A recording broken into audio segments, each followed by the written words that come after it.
دايما بتبقى عضلاتك وجعاك زيادة عن اللزوم، يعني تلاقي العضلة الصغيرة بتقعد معاك اكتر من يوم او يومين، وتلاقي العضلة الكبيرة بتقعد معاك 3 ايام.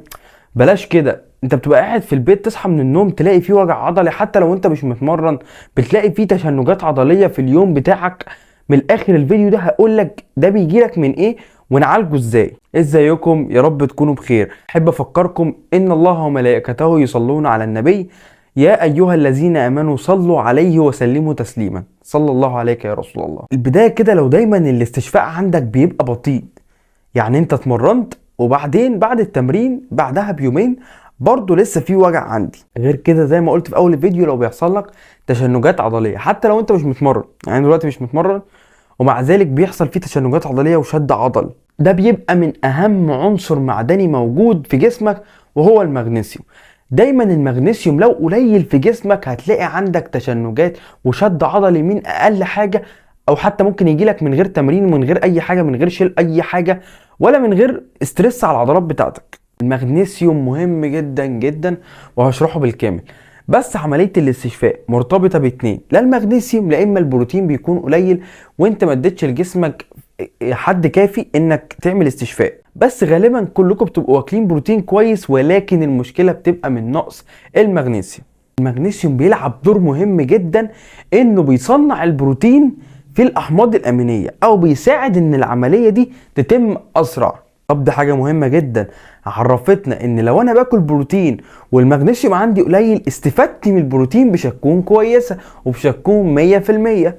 وكمان يا جماعه اللي بيساعد العضله ان هي تعمل انقباض وانبساط المغنيسيوم والكالسيوم، او الكالسيوم بنسبه اكبر. وبما ان المغنيسيوم بيلعب دور مهم جدا ان يخلي الكالسيوم امتصاصه يكون اعلى، بالتالي المغنيسيوم هو اللي بيعمل اللقطه دي، يعني اللي بتخلي فيه انقباض وانبساط هو المغنيسيوم. يعني انت لما يكون المغنيسيوم ناقص عندك اللقطه دي مش هتلاقيها عندك اصلا. تالت حاجه زي ما قلت لك انه بيخلي الكالسيوم، يعني الناس كتير بتاكل بيض كتير ولبن كتير وبرده الكالسيوم عندهم يبقى قليل، مفاصله لسه بتوجعه، ده عشان المغنيسيوم عنده قليل. لو المغنيسيوم زاد هيخلي امتصاص الكالسيوم يكون اسرع بكتير.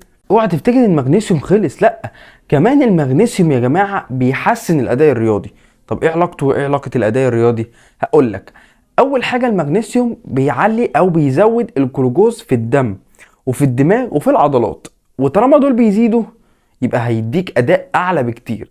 غير انه بيتخلص من حمض اللاكتيك اسيد، والحمض اللاكتيك ده كلنا عارفين ان لو اتفرز عندي في التمرين ومعرفتش اتخلص منه بعد التمرين هيسبب لي وجع كبير قوي تاني يوم او تالت يوم او رابع يوم، وهيخلي العضله تفضل وجعاني. طب هو المغنيسيوم بيعمل ايه؟ بيخلص النقطه دي، وغير فوائد كتيره جدا. فايده مهمه جدا هتفرق مع الناس اللي ما بتنامش، الناس اللي عندها النوم قليل جدا واول ما بتحط راسها ما بتعرفش تنام وتقعد لفتره طويله مش عارفه تنام. المغنيسيوم هيفرق معاك يا صديقي، صدقني.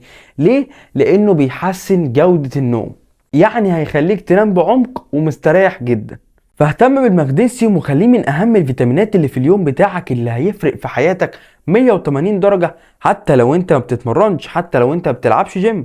المغنيسيوم موجود في اكلات كتير، ولكن طبعا الاكلات دي بيبقى موجود فيها بنسبه قليله. طب الافضل ان انا اعمل ايه؟ ان انا ادخله كفيتامين من بره الصيدليه، وكده كده ملوش اضرار لانه فيتامين انت محتاج كل 3 شهور او 6 شهور بتغير المنتج او تقف اسبوعين وترجع تاني، ملوش اي ضرر خالص. وفي حاجات كتير بيبقى فيها مغنيسيوم عالي، سواء تجيب اي حاجه مالتي فيتامين او تجيب مغنيسيوم مخصص يبقى نوع مغنيسيوم بس. وافضل وقت تاخده فيه قبل النوم لبعد الفطار، لان المغنيسيوم ملوش ميعاد.